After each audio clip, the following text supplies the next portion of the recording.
You're listening to PetLifeRadio.com. It's Oh Behave with Arden Moore, the show that teaches you how to have harmony in the household with your pets. Join Arden as she travels coast to coast to help millions better understand why cats and dogs do what they do. Get the latest scoop on famous faces, their perfectly pampered pets, and who's walking who in Rin Tin Tinseltown. From famous pet experts and best-selling authors to television and movie stars, you'll get the latest buzz from wagging tongues and tails, garner great pet tips, and have a doggone fur-flying fun time. So get ready for the pause and applause as we unleash your Oh Behave host, America's pet edutainer, Arden Moore. Welcome to the Oh Behave Show on Pet Life Radio. I'm your host, Arden Moore. Oh, those wonderful teenage years, those awkward years. I can still remember where my locker was at Crown Point High School. And you know, that was far too many years ago. Does that make me a nerd? Or is it just that I'm someone with a good memory? Now, capturing what life is like during those teen years is the focus of the new must-see MTV show called The Inbetweeners. And here as our special guest today is a member from the cast who plays a hot mom. That's their description. I don't know you quite yet, Christine, enough to call you a hot mom. But a hot mom who is Polly McKenzie is the character. But I want all of us to give pause and applause to multi-talented actress and animal advocate, Christine Scott Bennett. Welcome to the show, Christine. Thank you so much. All right. Now, Christine's here to talk about the show, The Inbetweeners, her many appearances on some of your favorite dramas and sitcoms, and also her favorite role, which is to be a volunteer for the Tales of the City Animal Rescue and Friends of Moor Park. So I want everybody to sit and stay. We'll be right back. Time for a pause. 4 furry ones, actually. Sit and stay. Oh Behave will be right back.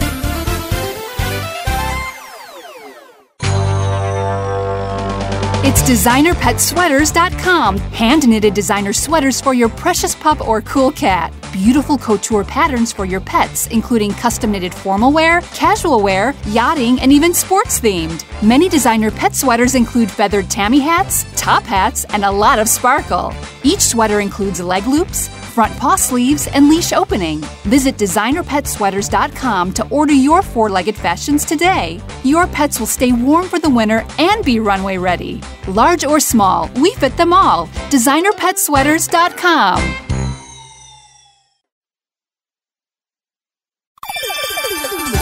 Let's Talk Pets on PetLifeRadio.com.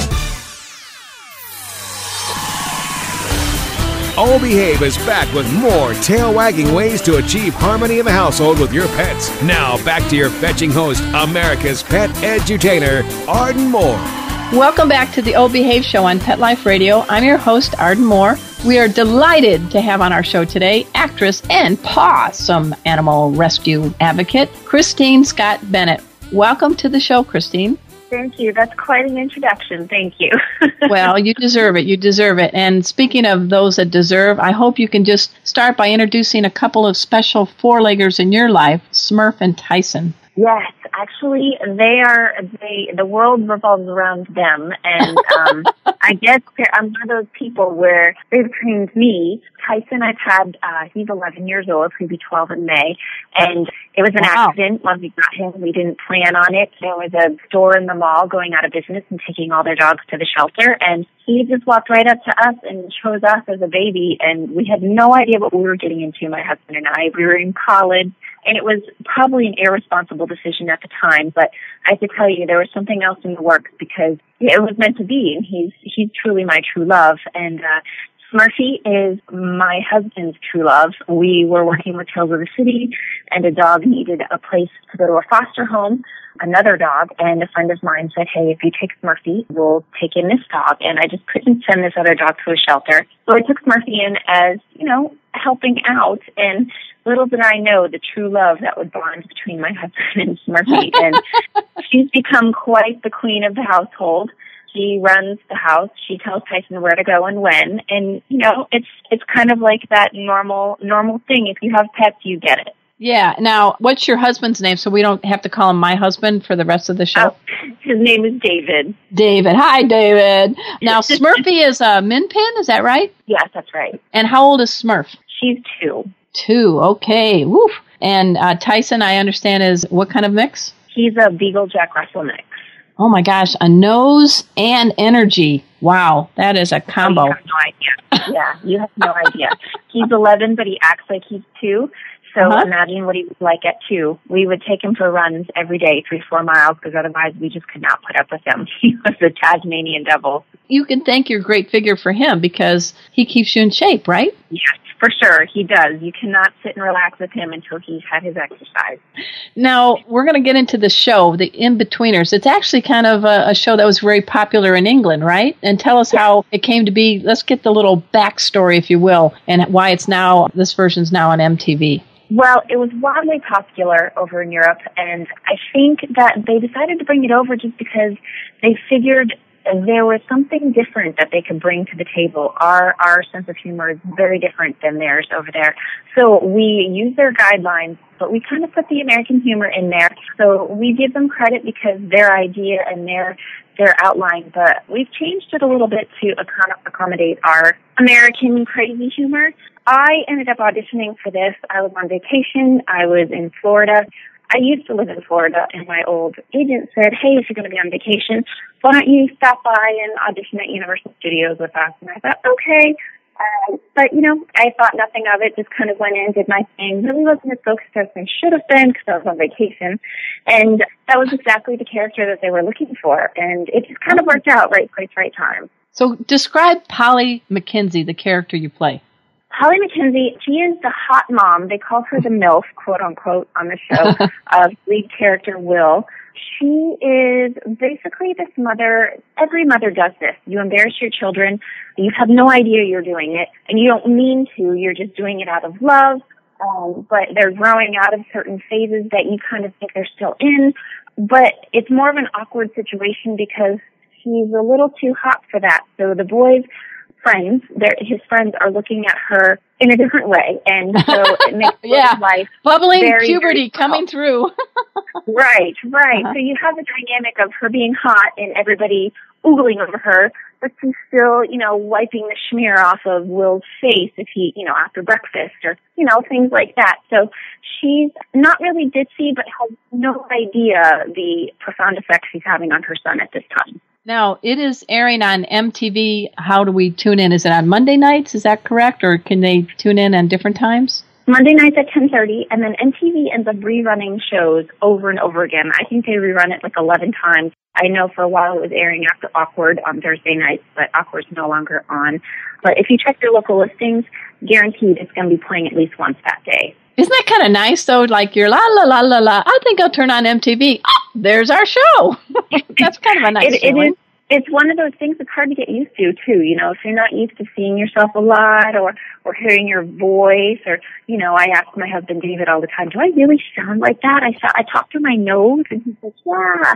So it's good and bad at the same time. Now, the character you play the mom of, tell us about the character Will, played by Joey Polari. Will is extremely intelligent. He just came out of private school because Polly's husband cheated and divorced her, and so she had to send him to public school. So he's kind of a fish out of water. He's acclimated to a different kind of setting. So when he comes to a public school with his blazer and briefcase, people want to know what the heck's going on.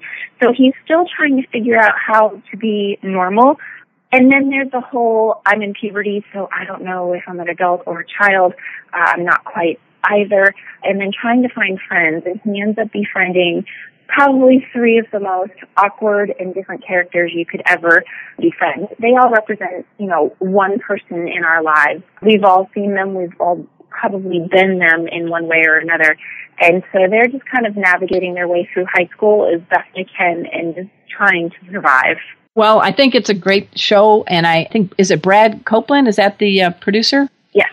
Mm-hmm. Okay, he's got quite a track record for success. So he sure does. Now, though, you've had your face in, you've been in different places and some dramas and TV shows. You played Allison Caldwell on CSI in Miami. I remember your Tracy character on How I Met Your Mother. I mean, these are pretty big shows. And tell me, do you like comedy, drama, both? What's your preference? You know, I really like both, and it's almost like going to a buffet and you want a little bit of sweet and a little bit of salty. You know, it shakes things up, and, you know, one day you get to be crying or screaming because you're being pulled out of a window on CSI, and the next day you're acting like a goofball on True Jackson on Nickelodeon. I mean, just the range of doing those different things keeps you fresh, it keeps you on your toes, and it keeps you from getting comfortable with certain things. You've got to up your game constantly. So I really like doing all of it. And any of these actors you've really enjoyed working with on any of these shows? I want to do a rundown. You can't really brag, so let me brag for you. Folks, she's on the Inbetweeners. She's been on CSI Miami, Freshman, Funny or Die, CSI Las Vegas, How I Met Your Mother, True Jackson VP, Boston Legal, My Best Friend's Girl, A Crush on You. I mean, on and on and on. You're a busy woman. You know, it seems like it, but you kind of accumulate as you go. And, yeah, it's been a good time. I've been really lucky to work with some great people. I think one of the people who really stood out in my mind was Neil Patrick Harris on How I Met Your Mother. I learned a lot from him. It was one of the things I did right in the beginning when I moved to Hollywood. And, you know, you're scared to death, and you know your craft, and you're good. But the minute you get on that stage in front of three people you've been watching on TV for years, things change. You forget your lines. You clam up, you know. So the things I learned from Neil were just definitely invaluable. He's been in the business forever. And the calm that he kind of brings around the set and confidence was exactly what I needed. So he was very, very influential in my life. So Doogie did good, huh? Hey, we're speaking with a very great actress that is getting more and more time on the air, and we're going to take a quick commercial break. But we're speaking with Christine Scott Bennett, and she plays the hot mom on the new show on MTV called The Inbetweeners. We're going to take a quick commercial break and get into her role that she really loves, which is helping pets in need, after we pay for this show by taking a commercial break. So everybody, please just sit and stay. We'll be right back. Time for a walk on the red carpet, of course. All Behave will be back in a flash right after these messages. Molly, here's your dinner. Zeus, that's not your food. Don't let that happen to your precious cat. Elevate your cat's eating experience with the Cat Tree Tray. The Cat Tree Tray keeps your cat's food off the floor and conveniently located on the cat tree. It's the perfect way to eat. It's a beautiful wrought iron tray that easily attaches to your cat tree and keeps dogs and other critters out of your cat's dish. A must for multi-pet households. There's a 6-inch tray for large bowls and a 4-inch tray for smaller bowls. Purchase your Cat Tree Tray today. Go right now to cattreetray.com. That's cattreetray.com. cattreetray.com.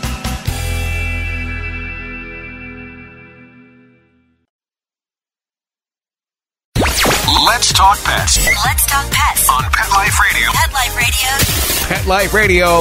PetLifeRadio.com. Hi, this is Lily Tomlin, and I invite you to listen to the Oh Behave Show with Arden Moore on Pet Life Radio. We're back from the lot. Just checked the paper and we had a record showing at the box. The letterbox, that is. Now back to Oh Behave. Here's Arden. Welcome back to the Oh Behave Show on Pet Life Radio. I'm your host, Arden Moore. I am so delighted that we have Christine Scott Bennett in the house or in the studio or somewhere in this planet, but we're connected on this show. And one of the many things you do when you're not on set for TV comedies and dramas is you are very, very active as a volunteer, I understand, for the Tales of the City Animal Rescue and Friends of Moor Park. So tell us a little bit about your work in that regard, Christine. Well, we got started originally because my husband and I used to pay, a lot of but charities. We'd send checks. Things got a little tough several years ago, and we thought, instead of paying money, let's donate our time. And it just started out as that. And the first thing I thought of was animals.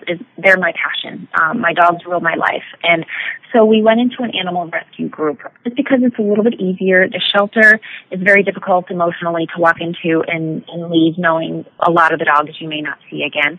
So I needed to go to some place where it was in between, where I was helping, but I wouldn't, be an emotional wreck every time I left. And right. I ended up finding Tales of the City, and it was one of those things, the first day you go, you realize, okay, I'm meant to be here.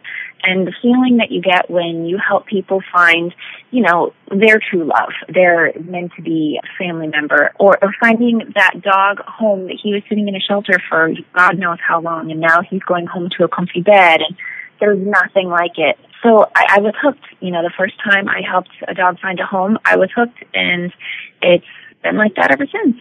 Nice. And what about Friends of Moor Park? What is that? That is a mobile adoption site. So local area shelters load up a few dogs each on a truck, and then several trucks come to a park where there's a lot of traffic, a lot of foot traffic, and we all each take one dog and walk around the park and try to find the dog a home. Some people say it's kind of like selling the dog, but really, we don't have to do anything. If that dog is meant to be with that family, it does all the work for us, and it's just kind of like a very rewarding thing. We just came back this weekend, and both my husband and I, David, had adopted out both of our dogs, and it was the coolest thing to see how happy these families were, and to know that we made a difference in 2 dogs, this week. So tell us a little bit of the background on the dogs that you and David walked. Who were you walking, and who was David walking, and what kind of folks ended up saying, these are our dogs, we love to adopt these? Well, the dog I chose when she was in the truck, she kind of had pooped all over herself because she was scared to death. The truck's kind of a scary thing. And I thought, that's the one. She was very timid, but she kind of had a face like my dog Smurf, and I was instantly drawn to her. And she was scared to death, couldn't walk on a leash in the beginning, just crawling on the ground. And it just took her about 30 minutes to kind of realize, okay, this lady's not going to hurt me, and oh my God, this is grass, and, became a real dog outside of the cage. And we snuggled for a good 30 minutes, and I'd say she sat on my lap for quite a while, and all these people passed and just kept walking by. And this mother and daughter just walked by, and she jumped right out of my lap and started climbing their legs, and I thought, this is interesting. And lo and behold, this mother and daughter ended up adopting her. I mean, they came to the park looking for a dog, and they had no chance to look at any other. She was the first. And she had just decided, I'm going home with you. And she snuggled up to them in their lap and kisses and, the whole works. They're very good. It was one of those things that was just meant to be, and she was just waiting for them to come. And, to see pictures now, this morning I got one of the family at home with her on the couch and belly up, and that's the whole point of this. David, same thing. He had, it was a boxer puppy, and people brought the boxer puppy back to the shelter 3 days after having him because he was jumping and excited, and that's what boxers do. And not to mention the fact that he's a puppy. Right. He needs exercise. He's excited. So it was really hard to hear that. And my husband made it his mission to. He's kind of like the dog whisperer. Dogs that you can't get people to like. They connect with him, and because they see the connection with David and the dog, they like the dog more. It's just more exciting to see him interacting. And he was rolling around the ground with David and doing tricks by 3 hours in. And this family must have come back 3 times, and finally they were like, you know what, this dog is for us. And I respect the fact that they took their time to think about it, because it is a huge decision. It's a lifelong decision, and we don't want this dog to come back because the dog's thinking, what did I do wrong? So, we got another picture of that dog this morning, and the same thing. The dog is sitting in his chair, and they said he's decided he's king of the house. It's nice to see them running the household. I'm saluting both you and David. This is great. We do many things as a profession, right? But you're doing this from the heart, and it sounds like, you talked about it's a relationship for life. You and David seem to click on the animal front, too. I mean, you've got a guy as a partner now that understands your passion, and you understand his when it comes to helping out animals in need.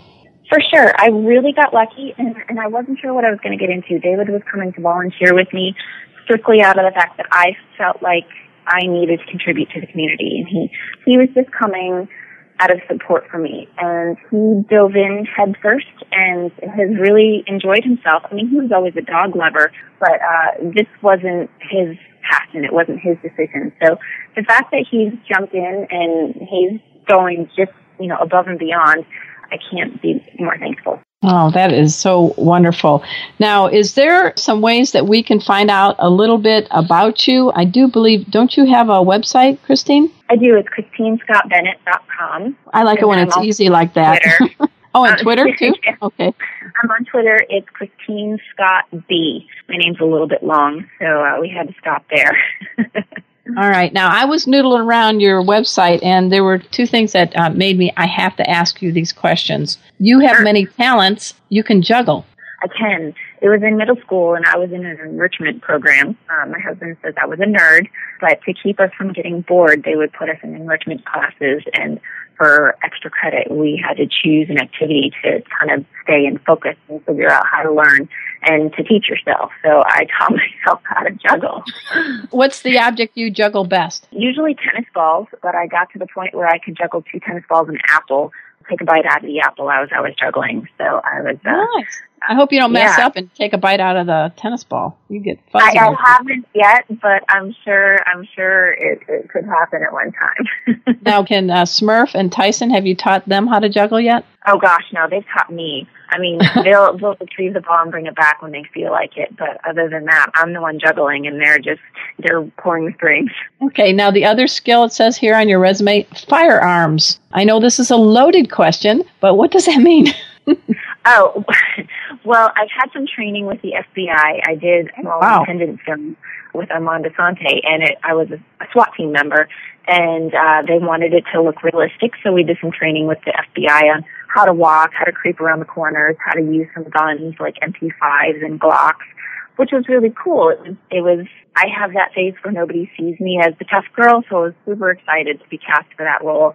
And then it also kind of fits with my family because my dad's a cop and my brother is an Army Ranger. So I go to the range with them every now and then and, shoot some guns. But they're a bit jealous because of all the things my brother's been able to shoot. I got to shoot a Tommy gun in my training, which not a lot of people have at this point because it's a little old and they're antiques. So, yeah, it's a little bit fun trivia. So who's a better marksman? Your dad, your brother, or you? Oh, for sure, my brother. I mean, his life depends on it. And my dad is pretty good. I'm terrible. I'm one of those people who it takes a lot of training to keep your eyes open when you pull the trigger. It's a natural thing for a human to do. So I'm still working on that. It took my brother and my father about 2 years to get that. So I'm still working on it. But my brother, for sure, he could, do all that stupid stuff in the movies and still be fine. Now, I'm also impressed that you're quite a jock. I mean, it says here baseball, track and field, cycling, swimming, basketball, aerobics, soccer, rollerblading, and my personal favorite, football. Move over, you pro football players. We got Christine Scott Bennett in the house. So football, huh? What's your favorite position? Yeah. Are you a quarterback, a running back? What do you do, girl? Well, we got involved in a flag football league when I got out of college just to stay in the competitive mode.